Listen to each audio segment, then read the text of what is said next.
G. Fletcher, and I would like to welcome you to this morning's webinar. We are so grateful to have Dr. Sian Weaver McKee, who has given up her time from America. So a little bit about Dr. Sian Weaver. She's a double board certified neuroradiologist.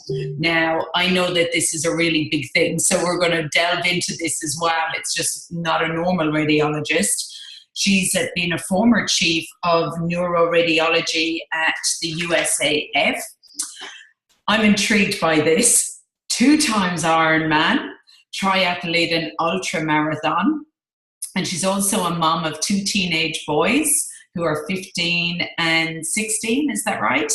And then she's also a wife, married to Dr. John Day. He's a gastroenterologist.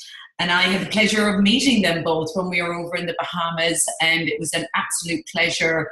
You are such beautiful, amazing people. And yeah, look, I would love to, for those of you that don't know me, my name is G. Fletcher. I am Irish, but I live on the Sunshine Coast. And I'm married, got 2 kids, and I've been now with LifeVantage for the past 2.5 years. And I'm as passionate today as I was. I'm probably more passionate today than I was even when I first started. So I would love to just, Dr. Sian, if I could just maybe ask you just to share a little bit about maybe your medical history, like neuroradiology. What does that do? I can't imagine that if I got referred to that it would be good news. Right. I always tell people that you never want to need my services, because that means there's something wrong with your brain or your spine, and it's creating enough problems that, you know, your doctor thinks there may be something wrong inside your skull, or at least along the spinal cord. And obviously that's the center of, you know, everything we do. It emanates from signals that arise from the brain and travel through the spinal cord. So yes, you definitely don't want to need my services. I came to this specialty because in medical school, all of the answers were found in the radiology department. Whenever we would go on rounds, you know, we would meet up at the patient's bedside, and we would, you know, we would basically give the attending physician various points of data. And then when we came to an impasse where we didn't really have any more data, we all went down to the radiology department together en masse and found the answers. So I likened it to kind of like the Sherlock Holmes of doctoring. You know, we were the doctor's doctor. And of course, the brain has always fascinated me. It's such an incredibly beautifully complex organ. And I really, truly think that it's the best job in the world among jobs. I love it. Okay, so I'm just really curious, did you understand or know anything about oxidative stress, or did you actually get taught anything about the impact of oxidative stress on the brain when you were at university? We definitely learned about free radicals, but I think that was more in cellular biology, cell biology in the early parts of medical school and the training that went on before medical school. And it really wasn't brought up at all in clinical practice. You know, we do medical school with the first 2 years with kind of books and courses, and the second 2 years are rounds and externships. And none of those patient-centered encounters ever mentioned oxidative stress or even free radicals. Wow. Okay. So how did you become aware of it? Was it from a personal point of view? I'd love to hear your story about how you became aware of oxidative stress. Well, I'm an athlete, and I have, as you mentioned, run several Ironman triathlon, a couple of ultra marathons. Used to do a CrossFit class, and I had a coach that whenever I would do the 6 a.m. CrossFit class, I would go and run, 15 miles afterwards before work. And my coach called me the oxidizer, and I used to laugh, and I used to kind of wear it as a badge of honor. And then I really started to think about it, and I was like, wait, oxidation really means rusting. I mean, it's corrosion, it's decay. it's not a good thing. And I started to put 2 and 2 together, because I used to call myself the sickest, healthiest person I knew. And then I would literally correct myself and go, or is it the healthiest sick person I know? I could never decide, because I was super fit. And yet I was always catching whatever cold was going around. I was always, fighting off something, because I was pushing my body, really hard all the time. And I really hadn't learned the beauty of, this this cyclical, give your body some rest. I just kind of, as I used to put it, burned the candle at all 12 ends. And so I felt like I was oxidizing. And so when he called me that, I laughed it off. But then he did mention to me, something that he had found that was all natural. And he mentioned it fought free radicals. And I was like, I want to hear about it, because I'm already seeing a naturopathic physician, or actually she's an osteopathic physician, but natural alternative minded, and we call it integrative medicine here. And she hadn't put me on a number of supplements. And I was literally like, I don't want to hear about your thing for free radicals, because I'm already taking all the best things. And I frankly don't want to take another pill. But when I went back to see her 6 months after taking 28 pills a day that she had recommended, 2 were thyroid hormones. There was thyroid and testosterone, but the rest were just natural supplements. And she said, how are you doing? I said, I hate taking that many pills. And she said, well, there's one product that's clinically proven to reduce oxidative stress by an average of 40% in 30 days in everyone who takes it. And they have real peer-reviewed published studies done by major medical schools. So my husband and I both take it. This is her. And I'm literally, my jaw's on the ground, because I'm like, wait, this sounds familiar.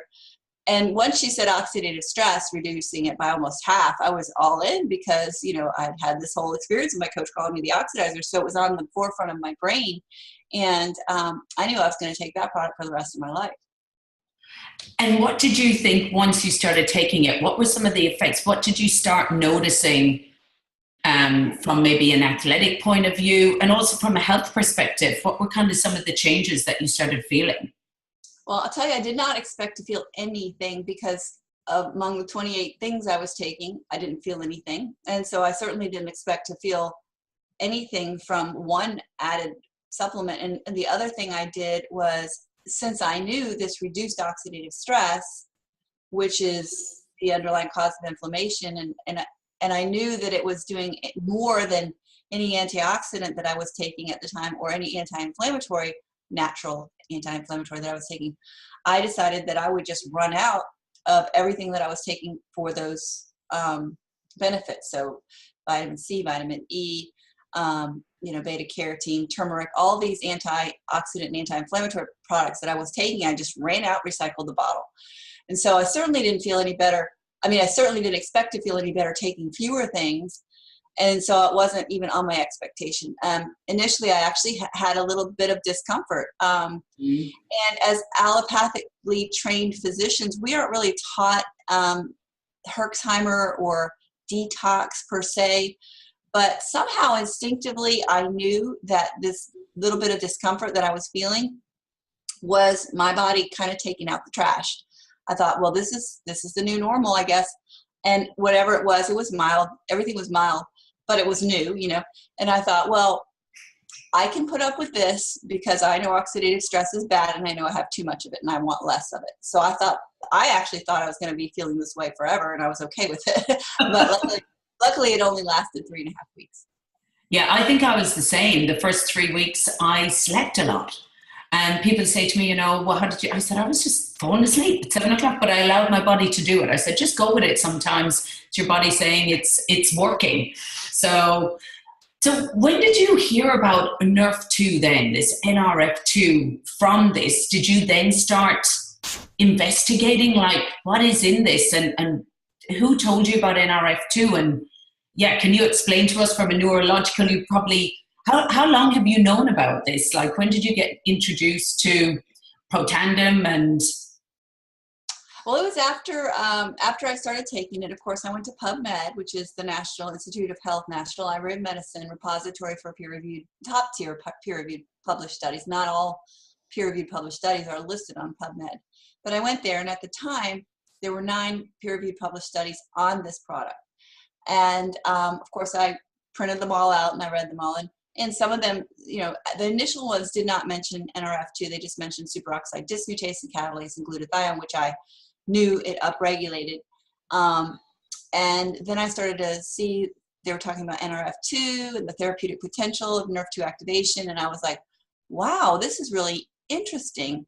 And so I kind of went back and looked. It was a protein messenger that was discovered in 1994, and in Japan. And I just started learning about it, and I was absolutely fascinated by this, transcription factor that binds to the antioxidant response element on the DNA, and it's essentially like a cellular thermostat that senses cellular stress, and when it detects it, it releases from its little house in the cytoplasm, and it goes in and codes for production of all these survival genes. There's like over 500, probably more and more being discovered every single day, because as we go on, the research that published studies on oxidative stress and on NRF2 activation are increasing exponentially every single year.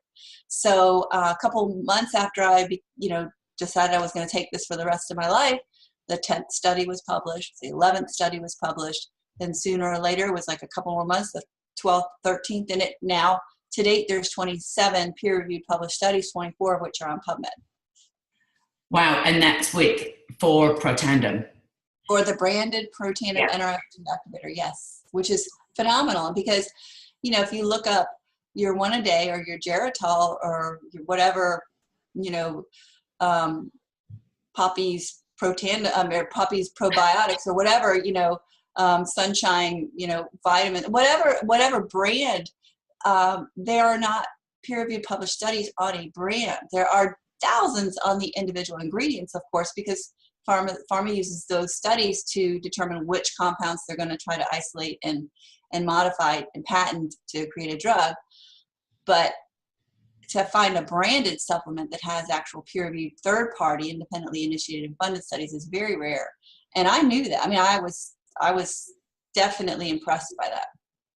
So I know when I often say this to some people and they don't understand the importance of PubMed and actually getting a paper on PubMed, like that's, because some of them are, done by mice, studies and things like that. Like it's really hard, isn't it, to actually get a paper? So to actually have 24 published but 27 on there is a huge feat for this one little product, this all natural product. Yes, because in order to get a study published in a peer-reviewed journal, the author has to, the reviewing journal submits that study in its entirety to a panel of experts, and they're blinded as to each other. They're blinded as to the author, the institution. All they have are the data points and the format of the study and the design, etc. And they write back if they see a problem, if they see an issue, if they wish that this was stronger or there were more numbers here or there was a better way of wording this, or what about this and what about that. They get all their questions in, and then the author has to go back and address each of their concerns, and then they're each allowed to see the other reviewers' comments and concerns.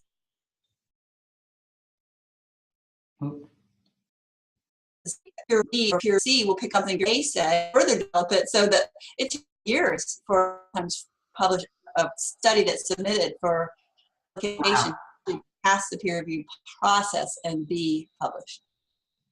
Wow, so it is a big thing that we have got these, especially for this one little product that in Australia, it costs $59 Australian dollars. So, from a neurological point of view, what would you even say to the Australians, knowing that that's how much it is? So you've been on this product for 6 years, is it? Plus, yes. 6 years plus. And you've already decided that you're staying on this for the rest of your life, whether you feel it or not. Because we have lots of people that say, well, I'm going to give it 3 months, and if I don't feel incredible, I'm going to come off it, And we're like, you may not feel it. Everybody's oxidative stress gets reduced, even in animals. That's right. Oxidative stress is not something you feel any more than, the neurotransmitter going from the end of an axon to the next neuron. You don't feel that. You don't feel cancer cells dividing. You don't feel your cholesterol number. You don't feel if things get really out of alignment, out of balance, then there may be symptoms that develop that you feel, but you don't feel cellular processes. So the fact that your oxidative stress comes down is not something that's palpable. However, because oxidative stress is linked to several things, thousands of things, like whether you sleep well, whether you have, agitation or irritation, or whether you have aches and pains, or whether you, I don't know, have irritable skin or whatever. Once that oxidative stress comes down, again, you've got to give your body several months, because it took you decades probably to get in the quote unquote shape you're in. You've got to give your body months at least to undo the damage and repair the damage and rejuvenate. And so once you get this balance down to a level where the things that have started to go wrong can be substantially repaired and undone, then you may be able to put your finger on 2 to 10 things that are different and hopefully better. But just because you don't feel it does not mean it's not working. It works in, everyone. The published peer-reviewed study in humans had a p-value of 0.0001, meaning it's proven to work. And that's essentially, even though it was a small cohort, it's essentially that p-value is the probability that the results were not due to the product working, which means it's 1 out of 10,000. Okay, so that's pretty proven. I'll go ahead. Can we get away from oxidative stress? Like, can you just say to the people that are on here today, like, what is can we try and give ourselves the best protection against oxidative stress, and what is it? Well, I always say the Dalai Lama has oxidative stress. He's very, I haven't met him, but, I've seen him talk. He's very chill. He's very zen. And, he's not stressed, right? He lives usually in a pristine environment. He probably eats, non-GMO foods and drinks pure water. But because he does eat and he does breathe, he is subject to oxidation and oxidative stress. And if he's not, in an infant, then he's got probably more oxidative stress than is healthy, because we don't make enough of the good guys as we age. And if we live in a toxic environment, which most of us do who aren't the Dalai Lama, we're subject to EMFs from cell phones and computers and Wi-Fi, and we're subject to breathing diesel fumes and airplane jet fuel, and goodness, I mean, it's hard to get away from. And of course, if we eat foods that are treated with pesticides, herbicides, etc., we're bombarded with things that create significant oxidation and oxidative stress in our bodies. And you cannot just expect to be able to, eat some blueberries and deal with it, because direct antioxidants like blueberries, acai berries, strawberries, vitamin E, vitamin C, apples, etc., they neutralize 1 free radical for every 1 molecule of themselves, and then you excrete it. So have you ever noticed when you take a vitamin supplement, your urine is bright yellow? It's because you're one and done. You're excreting it, and your body can't use all that. And furthermore, we've seen in recent years that taking direct antioxidants, especially high doses, is actually harmful in 2 ways. One, when the antioxidant donates its electron to neutralize the free radical, all of a sudden that antioxidant now has, guess what, an unpaired electron. And so it becomes pro-oxidant until it's excreted. Second way is that it dampens that fire that signals your body to respond by making the good guys just enough so that your body doesn't respond by making the good guys. And so now you're stuck with the one and done, and you can't do the 1 in a 1 million, which is what your antioxidant enzymes do. So it's a new paradigm, and it's going to take the world a while before it comes around and sees what is self-evident, that if you make your own antioxidants, your God-given systems are much better at doing this known task than taking some synthetic fractionated, adulterated part of an apple. So what does Protandim do then to actually enable you? Because we say it's not a supplement. So, what would you say with NRF2 activation? Could you just explain to people what Protandim literally does? Because as you said, it's your body that's the miracle. Protandim is just like a messenger. So could you explain what it does? It turns on your own youth pathways. Essentially, it signals your body to make the protective enzymes and proteins and components that it used to make when we were younger. So it activates NRF2, essentially. It's a gene activator. And when we're young, NRF2 is very receptive and responsive and really is a very sensitive thermostat. But as we get older, it's like that knob on the thermostat is kind of a little bit sticky. And this just frees it to do what it already knew how to do. So it turns on thousands of proteins and enzymes that let your body repair, rejuvenate, recover. It increases housekeeping proteins, heat shock proteins, etc. Wow. So from a neurological point of view and even like neuroplasticity, where do you see, the NRF2 pathway, the future of this maybe going down for somebody like yourself in that field? Does this excite you? Do you see that, brain health is going to improve by somebody, activating their NRF2 pathway? I do. I mean, if you think about the brain, of the dry, non-water weight of the brain, 70% is fat. And, oils are very susceptible to oxidation. Fats go rancid. Fats and oils oxidize. And if your brain is, 70% fat and it's susceptible to oxidation, then when it has excessive oxidative stress, it cannot function as well. So if you can lower that stressor on the brain, I think that the cells will work better. And from what I've seen anecdotally, they do seem to. And, I think that oxidative stress being directly related to inflammation, the brain is inside a closed calvarium and it can't expand. Inflammation causes swelling and expansion. And brain inflammation is a very potentially damaging thing. If you ever had to deal with anyone who had surgery or trauma and their brain was swollen because of the inflammation or hemorrhage, sometimes they actually have to remove part of the skull to allow the brain to swell. So if you can reduce that inflammation, oxidation, the brain can work better in so many ways. And it's just a powerful aspect toward brain health. So really this NRF2 pathway, even if we go to doctors a lot of the time now, they're probably not even going to know that much about it. So we really are pioneering something that is really revolutionary. Like, where do you see it going maybe in the next 10 or like I've heard Dr. Joe McCord before say, NRF2 will be as widely known as cholesterol in the next 10 to 20 years, So do you really believe that we are pioneering something that is totally new to the medical world and will be as well known as cholesterol and everything in the future?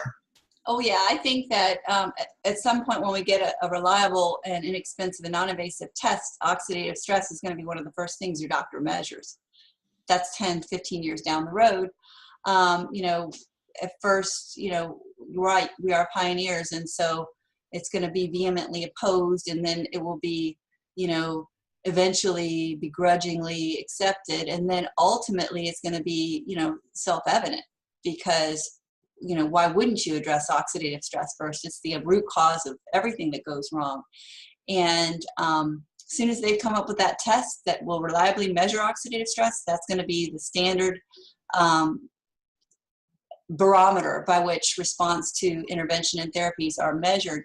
And, just to illustrate this point, Washington State University had done a meta-analysis, I believe it was in 2013, I don't know what year it was, maybe 2015, where they did a retrospective review of all the literature on NRF2 activation. And their conclusion was we may be on the verge of a new paradigm in the literature health effects of of Nerve2 activation, in that it is the most extraordinary therapeutic and most extraordinary preventive breakthrough in the history of medicine. And that's a big statement, but they stated that after, carefully reviewing all the articles that showed that Nerve2 activation, not necessarily by our product, but in general, but they did mention our product is the most potent Nerve2 activator on the market that we know of today in healthy human cells. But they did mention that Nerve2 activation, the pathway in the body, has positive impacts on, and they listed, you can go to look at the study by Martin Pall and I think Paul Levine, I can't remember, I think those are the two authors, all of the conditions that have shown significant improvement through activation of this pathway in the body. So yes. Wow. Well, I've got goosebumps because I hadn't actually ever thought about that the doctor will probably be there with a blood pressure thermos, take your temperature, and then they'll just measure your oxidative stress. It'll probably just be one of these things that a doctor will have. And why would you want a natural NRF2? Because I know now a lot of pharmaceuticals are making synthetic NRF2 activators out there. So why is it important that somebody would maybe go down the natural route and have a natural NRF2 activator? What can be some of the dangers maybe in having a synthetic one? Well, I'll start with the matter of convenience, first of all. To have to make an appointment and go in and see a physician, be diagnosed with a particular condition that allows the prescription and insurance reimbursement of a pharmaceutical therapy is one hurdle that you would have to go through. And then you, of course, have to go to the pharmacy and get it filled and figure out payment and reimbursement with your insurance, depending on where you live. And then you have to make sure you don't run out and make sure the pharmacy is open when you do run out so that you can pick it up. And then it's going to cost a lot of money if you're in an area where you have to pay for your own medications.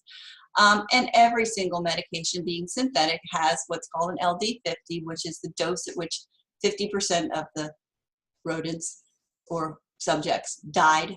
So because the body is not meant to has a limited capacity to detoxify from all of the foreign compounds, and so it needs to break them down. And of course, drugs all interact with other drugs and affect various metabolic pathways and metabolic pathways. And so there's a whole bunch of things to consider when you go the synthetic and pharmaceutical route, versus if you can accomplish the same thing through nature. Obviously our bodies are better or are equipped to handle things. Obviously things in nature can be toxic, of course, but that's the beauty of Protandim. It's 5 herbs that have been used in human health for centuries at such incredibly low doses. The power is in the synergy of the 5 herbs together that activate these pathways. The individual ingredients are minuscule. It's got 75 milligrams of turmeric. I mean, if you're going to take a turmeric supplement,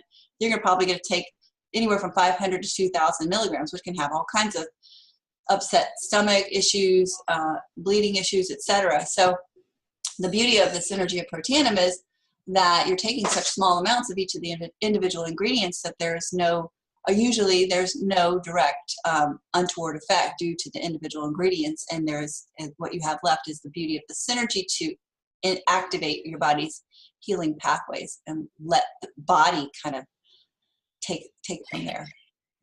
Fantastic. That's a great analogy. And I know they have got some synthetics out at the moment, and they cost like $50,000 a year, as opposed to our $59 a month. So I know what I would rather put in my body.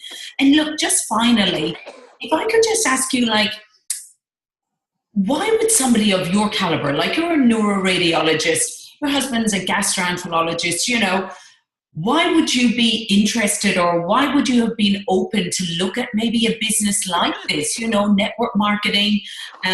Was it because of the product and pioneering something so revolutionary like that? Had you been in network marketing before? Or what would you say to someone of your caliber? I'm just really interested.